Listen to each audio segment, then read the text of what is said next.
नमस्कार दोस्तों, एग्जामोफोबिया YouTube channel में आप सभी लोगों का स्वागत है। हम लोग आरआरबी एनटीपीसी ग्रुप डी को मद्देनज़र रखते हुए एक करंट अफेयर का सुपर ओवर सीरीज चला रहे हैं, जिसके तहत प्रत्येक दिन आपको 50+ MCQs का एक टेस्ट कराया जाएगा, साथ ही में उनका डिस्कशन भी कराया जाएगा। इसी तरीके से अभी 20 दिन हैं एग्ज़ाम पे, तो 20+ मॉडल पेपर करवाए जाएंगे आपको, जिसके तहत पूरे 1.5 से 2 साल का current affair most important question आपको कवर करवाए जाएंगे। तो चलिए देखते हैं क्वेश्चन नंबर पहला है, ईरान के उस परमाणु वैज्ञानिक का नाम क्या है जिनकी नवंबर 2020 में हत्या कर दी गई। तो उनका नाम जो है मोहसिन फ़खरीज़ादेह है। तो जो है ईरान की राजधानी तेहरान के बाहर एक सड़क पर शुक्रवार को एक रहस्यमयी हमले में देश के शीर्ष परमाणु वैज्ञानिक मोहसिन फ़खरीज़ादेह की हत्या कर दी गई। बी ऑप्शन यहाँ पे सही होगा। नेक्स्ट है क्वेश्चन नंबर दूसरा, फ़कीर चंद कोहली जिनका अभी हाल ही में निधन हो गया, निम्नलिखित में से किसके संस्थापक व प्रथम CEO थे। तो ये जो है टाटा कंसल्टेंसी सर्विस के CEO थे। भारतीय सूचना प्रौद्योगिकी जगत के जाने माने टाटा कंसल्टेंसी सर्विस के पहले मुख्य कार्यकारी अध्यक्ष फ़कीर चंद कोहली का पिछले गुरुवार को निधन हो गया। वह 96 ईयर के थे। TCS ने कोहली के निधन की पुष्टि की है। नेक्स्ट है क्वेश्चन नंबर तीसरा, हनी IPO कार्यक्रम के संबंध में कौन सा कथन सत्य है। पहला कथन है, यह कार्यक्रम टाइफेड द्वारा आरंभ किया गया है। यह कथन बिल्कुल ही गलत है। नेक्स्ट है दूसरा, इस स्कीम का उद्देश्य बेरोजगार महिलाओं एवं जनजातीय आबादी में मधुमक्खी पालन को पेशा के रूप में बढ़ावा देना है। ये कथन सही है। तीसरा है, पहला हनी IPO मध्य प्रदेश के मुरैना में आरंभ किया गया है। ये भी सही है, यानी बी ऑप्शन सही है, दूसरा और तीसरा सही है। नेक्स्ट है क्वेश्चन नंबर चौथा, किस देश ने नवंबर 2020 में अर्थव्यवस्था के क्षेत्र में ड्यूल सर्कुलेशन नीति की घोषणा की है। इसका सही जवाब है ए ऑप्शन, चीन ने ड्यूल सर्कुलेशन नीति की घोषणा की है। नेक्स्ट है क्वेश्चन नंबर पाँचवा, हुआ लॉन्ग वन जो हाल ही में खबरों में रहा, क्या है। तो पांचवे का सही जवाब है डी आंसर, घरेलू स्तर पर विकसित चीन का प्रथम परमाणु संयंत्र। नेक्स्ट है क्वेश्चन नंबर 6, किस राज्य में एक क्रिकेट स्टेडियम को अर्जेंटीना के फुटबॉल खिलाड़ी मैराडोना का नाम दिया गया है। तो ये जो है पश्चिम बंगाल में बना है, जिस स्टेडियम का जो है नाम अर्जेंटीना के फुटबॉल खिलाड़ी मैराडोना के नाम पे रखा गया। कोलकाता के पास कदमगाछी स्थित एक क्रिकेट स्टेडियम का नाम अर्जेंटीना के महान फुटबॉलर डियागो माराडोना पर रखा गया है। अगला क्वेश्चन नंबर 7वां, नवंबर 2020 में किस देश के साथ भारत ने पर्यावरण सुरक्षा एवं जैव विविधता संरक्षण के क्षेत्र में सहयोग हेतु MOU पर हस्ताक्षर किए हैं। तो भारत ने जो है फिनलैंड के साथ में इस MOU पर हस्ताक्षर किए हैं। कब किए हैं? 26 नवंबर 2020 को पर्यावरण और जैव विविधता संरक्षण के क्षेत्र में द्विपक्षीय सहयोग विकसित करने के लिए एक समझौता किया गया है। यह MOU भारत और फिनलैंड के बीच साझेदारी और समर्थन को आगे बढ़ाने का एक मंच है। नेक्स्ट है क्वेश्चन नंबर 8वां, उत्तर प्रदेश सरकार ने अयोध्या हवाई अड्डे का नाम बदलकर क्या रखने का प्रस्ताव किया है। तो इसका सही जवाब है डी आंसर, मर्यादा पुरुषोत्तम श्री राम हवाई अड्डा अब कहलाएगा अयोध्या हवाई अड्डा। उत्तर प्रदेश के मुख्यमंत्री श्री योगी आदित्यनाथ की अध्यक्षता में पिछले मंगलवार को हुई राज्य कैबिनेट की बैठक में अयोध्या हवाई अड्डे का नाम बदलने के प्रस्ताव पर मुहर लग गई है। प्रस्ताव में इस एयरपोर्ट का नाम बदलकर मर्यादा पुरुषोत्तम श्री राम हवाई अड्डा करने की सिफारिश की गई है। नेक्स्ट है क्वेश्चन नंबर 9, कोयला से बिजली उत्पन्न करने वाला पहला अरब खाड़ी देश कौन सा है। तो इसका सही जवाब है बी आंसर, संयुक्त अरब अमीरात।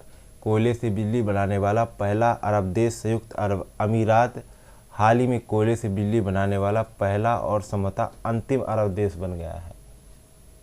नेक्स्ट है क्वेश्चन नंबर 10वां, इंटरनेट ऑफ थिंग्स समर्थित स्मार्ट बैगेज ट्रॉली आरंभ करने वाला देश का पहला अंतर्राष्ट्रीय हवाई अड्डा कौन सा है। तो इसका सही जवाब है सी आंसर, हैदराबाद अंतर्राष्ट्रीय हवाई अड्डा हैदराबाद में। GMR की नेतृत्व में हैदराबाद इंटरनेशनल एयरपोर्ट ने इंटरनेट ऑफ थिंग्स IoT अनुकूलित स्मार्ट बैगेज ट्रॉलीज की शुरुआत की है, जो भारत के डिजिटल इंडिया कार्यक्रम के अनुरूप है। यह हवाई अड्डे पर वास्तविक समय में यात्रियों के लिए सामान की उपलब्धता और रखरखाव के लिए IoT को तैनात करने वाला देश का पहला हवाई अड्डा बन गया है। नेक्स्ट है क्वेश्चन नंबर 11। किस टाइगर रिजर्व को 10 वर्ष के लक्ष्य के बजाय 4 वर्षों में ही बाघ की संख्या दोगुना करने हेतु TX2 नामक पहला अंतर्राष्ट्रीय पुरस्कार प्रदान किया गया है? तो उसे जो है टाइगर रिजर्व का नाम जो है पीलीभीत टाइगर रिजर्व है। सी आंसर सही है यहाँ पे। उत्तर प्रदेश के पीलीभीत टाइगर रिजर्व PTR और राज्य वन विभाग ने 10 साल की जगह 4 साल में ही बाघों की आबादी दोगुनी करने का पहली बार रिकॉर्ड बनाया है। इसके लिए उन्हें अंतर्राष्ट्रीय पुरस्कार TX2 मिला है। देश की 13 टाइगर रेंज में से ये पुरस्कार पाने वाला PTR पहला टाइगर रेंज है। नेक्स्ट है क्वेश्चन नंबर 12। किस फिल्म को विदेशी भाषा श्रेणी में 93 ऑस्कर पुरस्कार के लिए नामित किया गया है? तो उस फिल्म का नाम जो है साउथ जल्लीकट्टू है। मलयालम फिल्म जल्लीकट्टू को 93 ऑस्कर अवार्ड में एंट्री मिल गई है। जो भारत की ओर से मलयालम फिल्म जल्लीकट्टू को 93 ऑस्कर अवार्ड के लिए नॉमिनेट किया गया है। जल्लीकट्टू को best international feature film category के लिए चुना गया है। नेक्स्ट है क्वेश्चन नंबर 13 है। नवंबर 2020 के अंतिम सप्ताह में मुंबई तटों पर देखे गए नीले ज्वार ब्लू टाइड का क्या कारण था? तो इसका मुख्य कारण था समुद्री वनस्पति या जैव प्रदीप्ति। नेक्स्ट है क्वेश्चन नंबर 14 है। नवंबर 2020 में किनके लिए गुजरात में गरिमा गृह का उद्घाटन किया गया? तो ये जो है ट्रांसजेंडरों के लिए गरिमा गृह का उद्घाटन किया गया। सी आंसर सही है। अगला है क्वेश्चन नंबर 15 है। 15 जनवरी 2021 से किस प्रकार के संचार पर जीरो लगाना अनिवार्य किया गया है? लैंडलाइन से मोबाइल पर कॉल करने पर जीरो लगाना अनिवार्य हो गया है 15 जनवरी 2021 से। अगला है क्वेश्चन नंबर 16। निम्नलिखित में से किसके द्वारा सहकार प्रज्ञा नामक प्रशिक्षण मॉड्यूल आरंभ किया गया है? तो ये जो है NCDC के द्वारा जो है सहकार प्रज्ञा नामक प्रशिक्षण मॉड्यूल आरंभ किया गया है। नेक्स्ट है क्वेश्चन नंबर 17।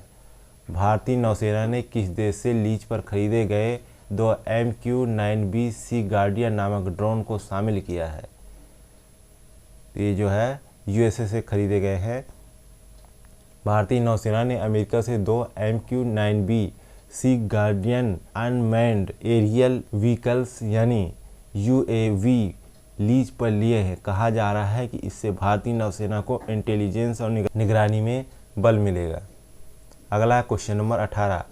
निम्नलिखित में से किसने ऑनलाइन मानव संसाधन प्रबंधन प्रणाली लॉन्च किया है? तो जो है भारतीय रेलवे ने ऑनलाइन मानव संसाधन प्रबंधन प्रणाली लॉन्च किया है। नेक्स्ट है क्वेश्चन नंबर 19। नवंबर 2020 से महिलाओं के लिए सैनिटरी उत्पाद निःशुल्क करने वाला विश्व का पहला देश कौन सा है? 19 नंबर का सही जवाब है सी आंसर, स्कॉटलैंड। नेक्स्ट है क्वेश्चन नंबर 20। नवंबर 2020 में भारत ने किस देश में सेतुत बांध के निर्माण पर एक समझौता पर हस्ताक्षर किए हैं? तो सेतुत बांध के निर्माण पर किस देश के साथ समझौता किया भारत ने? तो अफगानिस्तान के साथ। डी आंसर सही है। अगला है क्वेश्चन नंबर 21। किस वर्णास्त्र के संबंध में निम्नलिखित में से कौन सा कथन सत्य है? यह propels anti submarine heavy weight torpedo है। दूसरा है इसका निर्माण भारत डायनामिक्स लिमिटेड ने किया है। ये भी सही है, ये भी सही है। इसे भारतीय नौसेना के लिए तैयार किया गया, ये भी सही, यानी डी ऑप्शन सही है। उपयुक्त सभी कथन सत्य हैं। अगला क्वेश्चन नंबर 22। भारतीय रिजर्व बैंक द्वारा गठित किस कमेटी ने बड़े कॉरपोरेट और औद्योगिक घरानों को बैंकिंग लाइसेंस देने की सिफारिश की है? तो उस कमेटी का नाम PK मोहंती कमेटी है। नेक्स्ट है क्वेश्चन नंबर 23। किस संगठन या सेवा को उमंग ऐप प्लेटिनम पार्टनर पुरस्कार प्रदान किया गया है? 23 नंबर का सही जवाब है डी, ईपीएफओ को जो है उमंग ऐप प्लेटिनम पार्टनर पुरस्कार प्रदान किया गया है। नेक्स्ट है क्वेश्चन नंबर 24, किस राज्य कैबिनेट ने नवंबर 2020 में विधि विरुद्ध धर्मांतर रोक विधेयक 2020 संबंध अध्यादेश जारी करने को मंजूरी दे दी है? तो उत्तर प्रदेश की जो है राज्यपाल आनंदीबेन पटेल ने उत्तर प्रदेश के कैबिनेट द्वारा पास जो है विधि विरुद्ध धर्मांतर रोक विधेयक 2020 को मंजूरी दे दी है। नेक्स्ट है क्वेश्चन नंबर 25, निम्नलिखित में से किसने आनंदा नाम से अपना पहला डिजिटल आवेदन प्रारंभ किया है? तो आनंदा नाम से अपना पहला डिजिटल आवेदन जो है भारतीय जीवन बीमा निगम ने प्रस्तुत किया है। ए ऑप्शन सही है। कब किया है? 19 नवंबर 2020 को।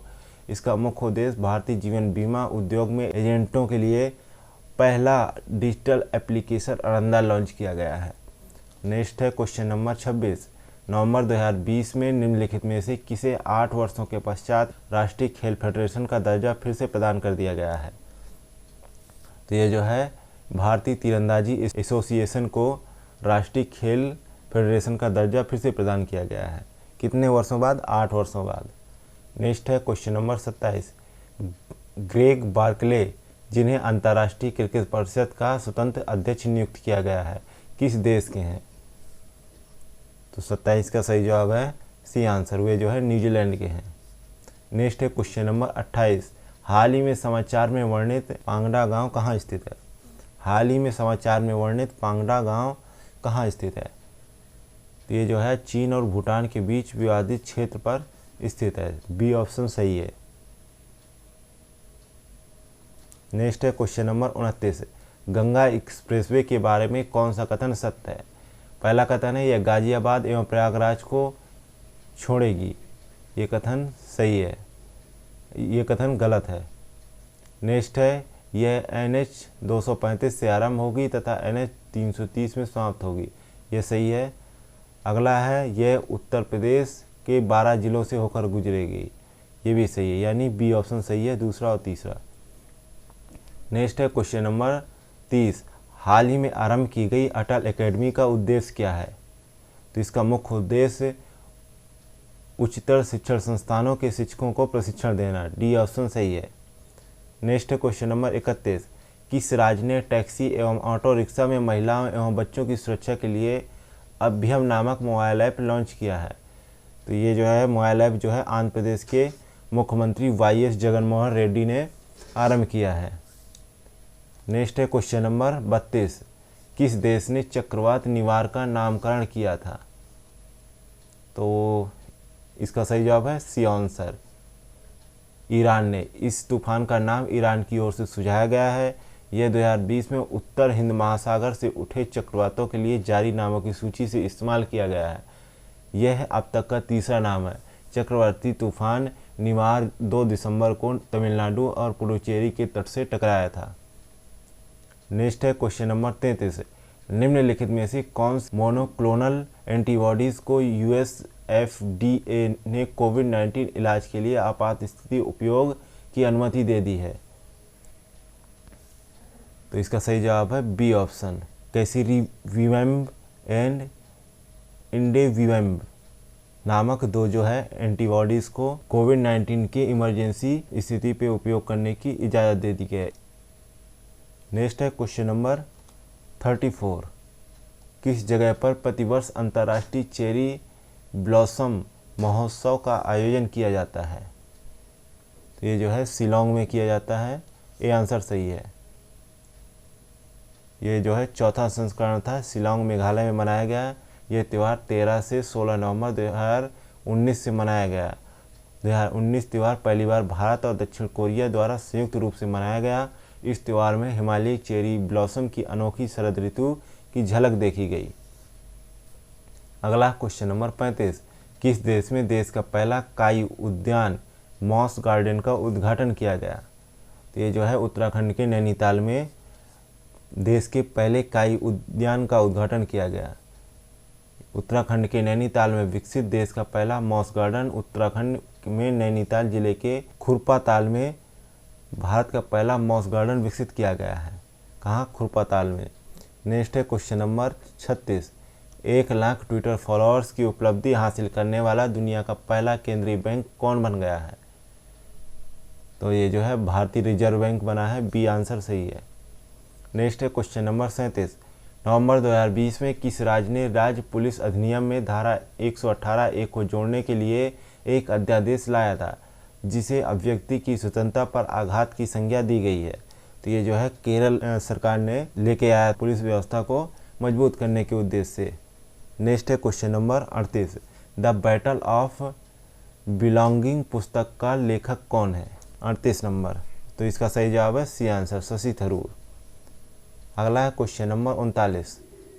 नवंबर 2020 में किस देश ने पहली बार नेगेटिव यील्ड डेब्ट बेचा, जिसकी पूरे यूरोप के निवेशकों में भारी मांग देखी गई? 39 नंबर का सही जवाब है चीन ने। नेक्स्ट है 40 नंबर।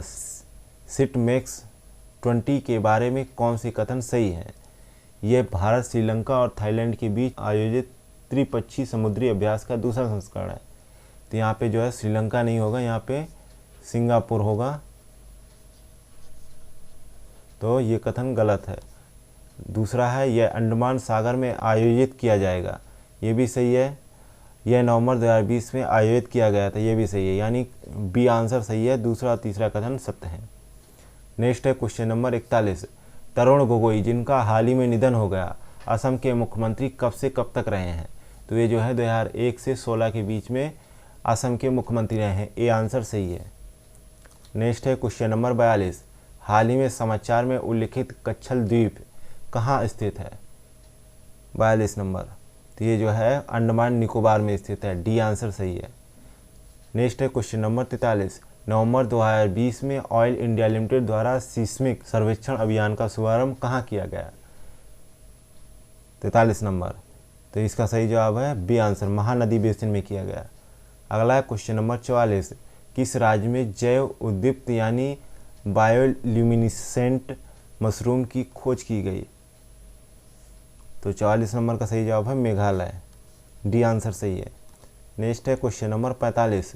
नवंबर 2020 में पाकिस्तान के स्वात जिला में किस काल का विष्णु मंदिर प्राप्त हुआ है? तो ये जो है हिंदू शाही काल का जो है विष्णु मंदिर प्राप्त हुआ है। बी आंसर सही है। नेक्स्ट है क्वेश्चन नंबर 46। नवंबर 2020 में किस राज्य ने ऑनलाइन गेमिंग को प्रतिबंध लगाने के लिए अध्यादेश जारी किया है? तो ये जो है तमिलनाडु में जारी किया गया है अध्यादेश, जिससे ऑनलाइन गेमिंग पर प्रतिबंध लगाया जा सके। सी आंसर सही है। नेक्स्ट है क्वेश्चन नंबर 47। इच्छा बांध परियोजना जो हाल ही में चर्चा में थी, किस नदी पर प्रस्तावित है? तो ये जो है खरकई नदी पर प्रस्तावित है, और ये जो है झारखंड और उड़ीसा के मध्य है। झारखंड के मुख्यमंत्री हेमंत सोरेन और जो है उड़ीसा के मुख्यमंत्री नवीन पटनायक, दोनों ने मिलकर इस परियोजना को शुरू किया है। नेक्स्ट है क्वेश्चन नंबर 48। मत्स्य क्षेत्र में भूअब्ध राज्यों में किस राज्य को सर्वश्रेष्ठ प्रदर्शन करने वाला राज्य का पुरस्कार प्रदान किया गया है?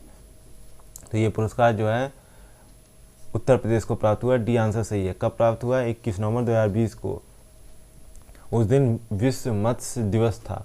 उसके अवसर पर ही उत्तर प्रदेश को अंतर्देशीय मत्स्य पालन क्षेत्र में सर्वश्रेष्ठ प्रदर्शन करने वाला राज्य के रूप में पुरस्कृत किया गया है। नेक्स्ट है क्वेश्चन नंबर 49। किस राज्य ने वन्यजीव संघर्ष में मारे गए लोगों के आश्रितों को सरकारी नौकरी देने की घोषणा की है? तो यह है पश्चिम बंगाल की ममता सरकार ने इसकी घोषणा की है, सरकारी नौकरी देने की। अगला है question number 50। Lakshmi Vilas bank किस देश की भारतीय इकाई वाला DBS बैंक में विलय किया जाएगा? तो ये जो है डी आंसर सही है, सिंगापुर। कर्ज संकट में फंसने के बाद पिछले शुक्रवार को अंततः इस बैंक का अस्तित्व समाप्त हो गया। सिंगापुर के DBS बैंक की भारतीय इकाई DBS इंडिया के साथ लक्ष्मी विलास बैंक का विलय हो गया। अरे भैया सुनो सुनो, हाँ तुम्ही से कह रहे हैं। अब यहाँ तक आ ही गए हैं तो मतलब वीडियो अच्छी लगी है, और वीडियो अच्छी लगी है तो लाइक करना शर्माना कैसा? तो हमारी वीडियो को लाइक करें, शेयर करें और चैनल को सब्सक्राइब करना बिल्कुल ना भूलें। धन्यवाद।